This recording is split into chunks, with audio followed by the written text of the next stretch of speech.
With the RBA increasing the interest rates yet again this week, we are now in a position where unfortunately we take a step closer towards a recession in Australia. If you're interested in knowing what happens to property prices as well as rents if Australia is to fall into a recession, then definitely keep watching.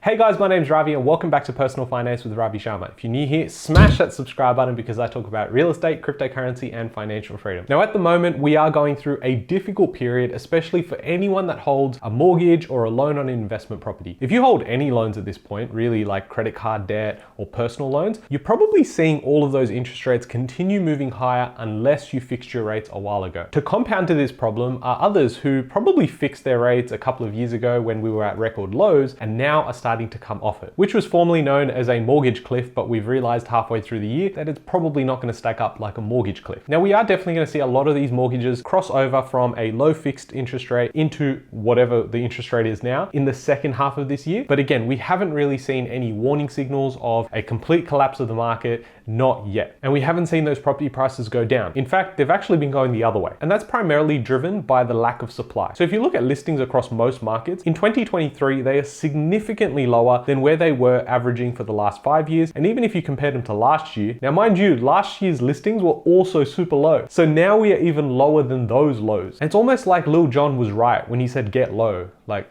Philip Lowe from the RBA. Well, he's definitely pulling pants down across Australia because he's increased those interest rates again. And unfortunately, the dark side of this is that have they pushed too much? And this is the question that you need to ask yourself. Now, yes, you could probably read some headlines and say, well, inflation's red hot. So why the hell are we talking about interest rates being so low and that we could be facing a collapse? Shouldn't we have interest rates continue going higher? Well, the thing is with interest rates, we actually have a lag effect between the time they're actually implemented to when they actually take an effect in the country. Now, I'm going to show with you a couple of things, but what I want to cover off is what actually happens to property prices when a recession actually comes into Australia. And we're going to use two most notable times where we've seen economic instability and a cause of concern in the world economic markets. So in 1990, we saw the recession that Australia needed to have. And of course, we had the GFC. But during the GFC, we didn't fall into a recession, but more on that later. Now, believe it or not, in 1990 and 1991, when Australia finally fell into a recession that we really needed to have, we actually didn't see property prices fall. We had interest rates just before the recession at about 17.5%, which is absolutely absurd. You look today and mortgage rates are at like 7% and you're going, yeah, 17 was a lot worse. But we also know that when you think about how much income you need to actually buy a house, how much debt is required now versus back then, you'll probably find that it's a lot harder today than it was back then. Now you can clearly see with this graph here by ABS that we actually saw prices increase during the recession and post the recession. But what's interesting is that this is accounting for the national market. During the same period, Melbourne actually fell by 6.1%. So when you think about Australian property prices and you go, oh, well, last year being 2022, we saw prices drop by 7.1%. Okay, everyone lost money, but that would be incorrect because we know there's markets within markets. In fact, if you looked at something like Sydney, some blue chip suburbs actually dropped by 15 to 20% during 2022, but that wasn't reflected when you looked at the national numbers. And on the opposite side of the spectrum, if you went out into areas like Adelaide and Perth, you would have found property prices actually increased during that time. And that again was not really talked about during the last 6 to 12 months. So it's important to know whether the recession happens in Australia or not. We could see prices go up in some markets and drop in some markets. And I know it's sort of like a,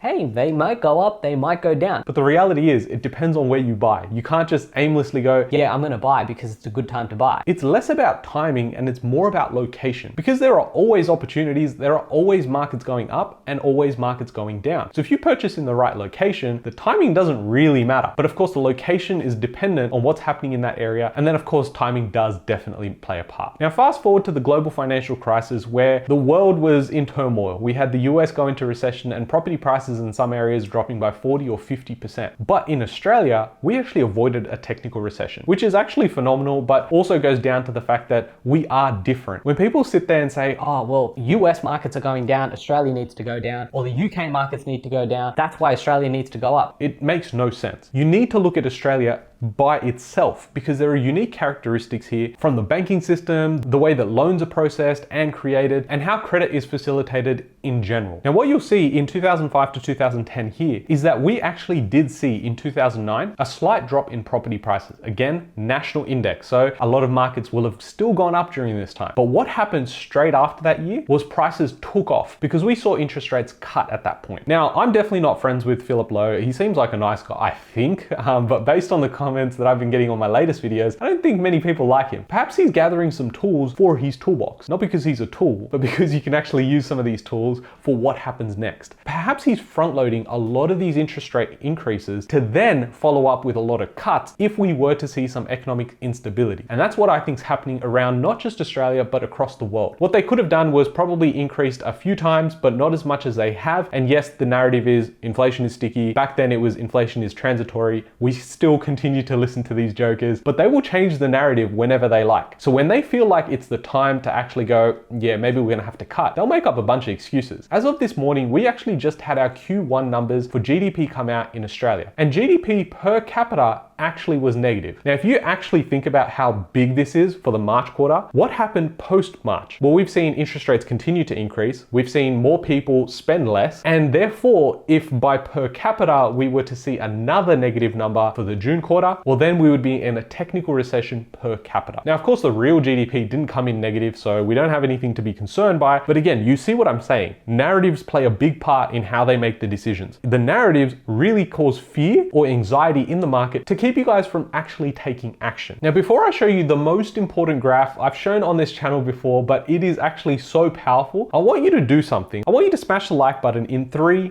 2, 1.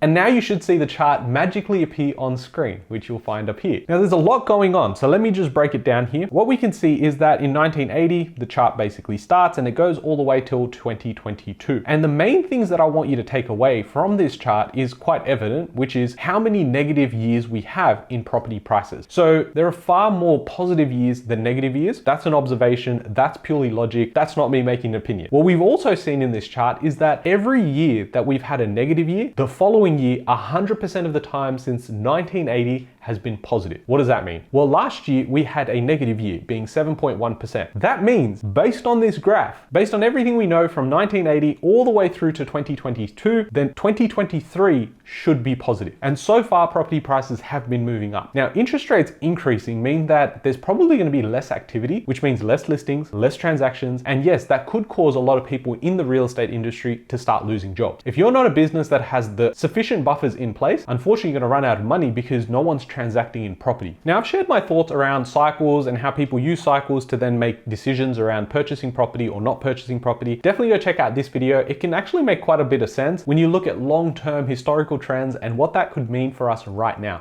It's definitely a good watch. Another major effect we could see as part of a recession or downturn in Australia is that the gap between property prices actually reduces. So it starts getting condensed. And I'll sort of walk you through the logic here. When you have a recession or economic instability, you have people that might be purchasing a home for $900K or $1 million, but now the borrowing capacity is reduced for a lot of people as those rates have increased. So suddenly you've gone, hey, I've got 5 buyers at $900K, now there's only 2. And that means less demand up the top. At the bottom of the market, being the more affordable market, you've got people sort of falling into this range. So if they need to buy a property to either live in or they want to invest, they only have a small pool of properties to pick from. And it's usually in the more affordable market. So the people that could afford are in the affordable market. The people that were trying to get a more expensive property are now falling into this affordable gap too. And that's where you start seeing the top end of the market start slowing down and you see the affordable properties continue to keep pace, if not grow during these times. We saw in 2022, a lot of the properties that were being purchased in the affordable markets have been booming throughout 2022. But when you compare that to $2 million, $3 million property suburbs in Australia, you would have seen those property prices drop by 15 or 20% in 2022. Now, here's a really interesting graph that's come out and it actually puts a lot of things into perspective. So what it is more savings are put into action. Household net savings. What you'll see is that in March 2020, we obviously had the pandemic and everyone had a lot more money, right? So people had had the money, they couldn't use the money. You couldn't go out there, you couldn't travel and things like that. But what we've seen since then is a systematic downtrend, and now we've reached levels that are lower than 5.5 years ago. Let's just put that into context. People got sloshed so much money. Now we're at a point where we're actually lower in terms of how much savings we hold than 5.5 years ago. So when you think about going out to restaurants and it's packed and we're like, how does this make sense? Interest rates are going up, but people are still buying. It's because they're using their savings. Now, yes, I'm generalizing, not everyone does this, but because we haven't really been taught good financial education during school, we have now people taking out debt on credit cards, and that's starting to pick up. And we also have people dipping into their savings so that they can enjoy the lifestyle. And this unfortunately traps a lot of people because now you have no money, interest rates are so high, you have no choice but to rent in some areas, and you can't get a decent rental property because we already know we have a rental crisis. And the cherry on top